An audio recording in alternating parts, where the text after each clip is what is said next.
Hello everyone, in this video we are going to demonstrate tracking area update procedure in LTE. First, let us explain what is a tracking area update. Tracking area updates happen when the UE moves from cell to another cell or base station to another base station. So the UE triggers a tracking area after the UE completes the attached procedure and move into EMM register state. Also, the UE can trigger the tracking area update procedure in idle state or in connected state, but the procedure ends only when the UE in the connected state. The tracking area update has different scenario. It can be first as tracking area update with MME change, second tracking area update with serving gateway change, third tracking area with change both MME and serving gateway. In this video, we are going to explain tracking area update with change both MME and serving gateway when the UE in the idle state. There are a number of triggers has been occurred before in order to initialize tracking area update. Let us assume for this scenario, take one like a case study, such as let us assume the UE detected it has entered a new tracking area that not in the list of the tracking area that the UE registered with the network. So the new MME, the UE going to say initialize the tracking area update procedure by sending a tracking area update request message to the eNode B. This message including radio resource parameter and also the old global MME I, which is mean global unique MME identifier. Then the eNode B will receive the message and going to obtain the MME from the radio resource parameter, which is including the old global MME I. And then forward the message along with the tracking area identifier plus ECGI of the cell from where it received the message to the new MME. Then the new MME use the GUTI, which is mean global unique temporary identifier, received from the UE to derive the old MME address and sends a contact request message to the old MME. This message includes old GUTI, complete tracking area request message, and MME address and other information. This contact request message sent to the old MME in order to retrieve user information. After that, the old MME responds with contact response message to the new MME. This message have some information, like different type of information about the UE, such as period contact, serving gateway address, and so on. It's follow that authentication and security function performed between home subscriber and the new MME and between the new MME and the UE. It's follow that the new MME going to determine if a serving gateway change is needed or not. Serving gateway will change in case of the old serving gateway cannot continue to serve the UE. For that, the new MME going to send contacts acknowledgement message to the old MME. This message, serving gateway change indicate that mean going to tell the old MME new serving gateway has selected. Has selected, then the old MME after receive contacts acknowledge message going to invalidate UE contacts in both gateway and in HHS. Then this message, the contacts acknowledge message and invalidate UE contacts in gateway and in the UE in the HHS. In the HSS in order to guarantee that the MME update both gateway and HSS if UE initialize tracking area back to the old MME before completing ongoing tracking area procedure.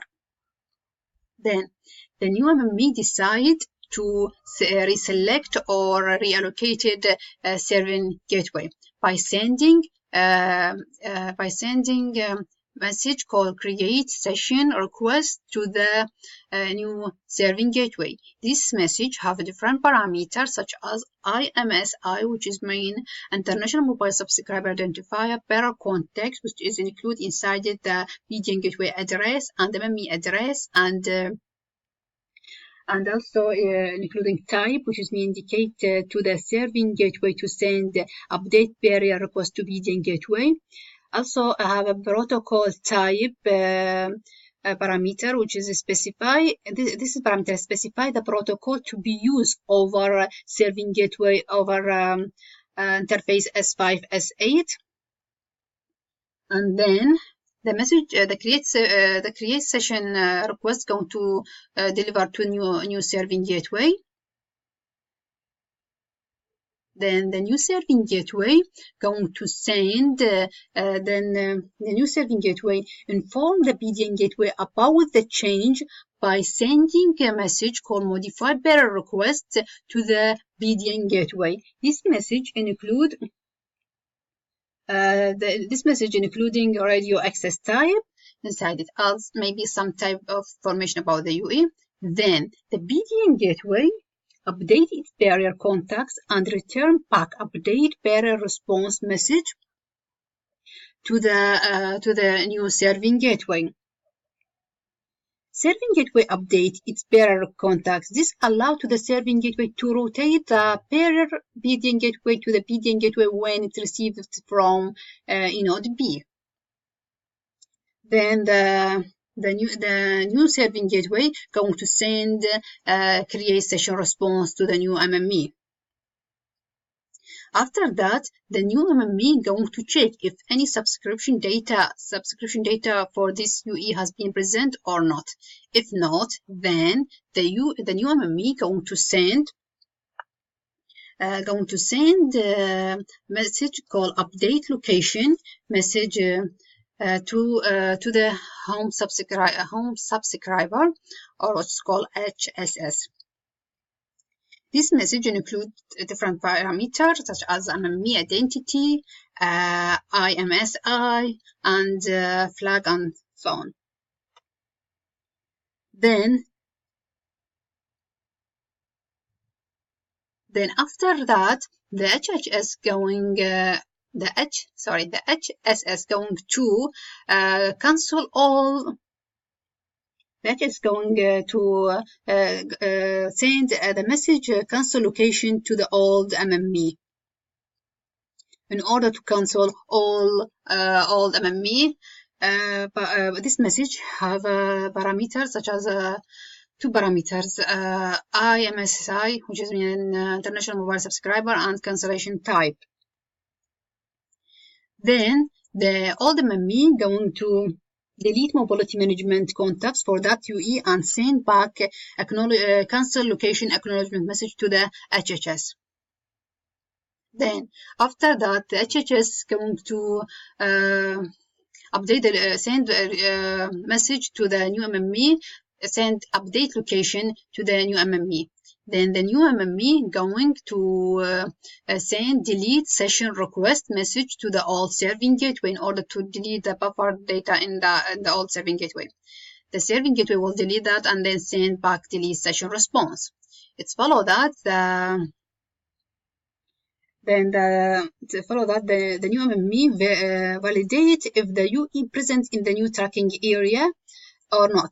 If the tracking area has been present in the new tracking area, that means there is no restriction.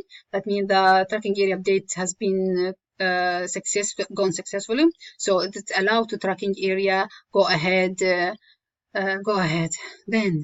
the new MME going to send the track after ensure that the UE has been present in new tracking area or not, just by sending tracking area accept message to the UE. Then the UE the MME after send the tracking area accept message to the UE. If this message maybe include GUTI is included if the MME allocated the new GUTI. Then the new MME after the sending tracking area accept message to the UE, then the UE going to send reply back message that tracking area complete. In order to inform the UE, that means in order to inform the MME that the UE has been moved to new tracking area. And thank you for your listen.